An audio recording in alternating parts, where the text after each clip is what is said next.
edhe në natën para Ramazanit, po edhe në syfyr edhe në iftar kemi lutje të veçanta që ne i dedikohemi lutjes sonë ndaj Allahut madhruar, që themi, o Zot, për ty agjerova,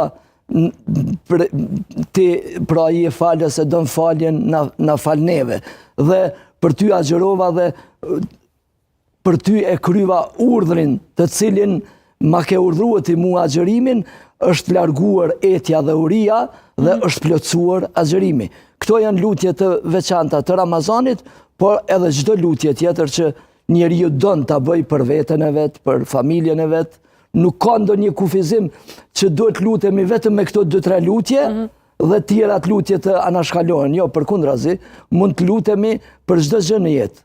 Dhe dihet që është periudhë e artë që Allahu i madhruar i pranon lutjet, edhe para iftarit, edhe në kohën e syfyrit, dhe nuk i kthen mrapsht lutjet e besimtarit të sinqert.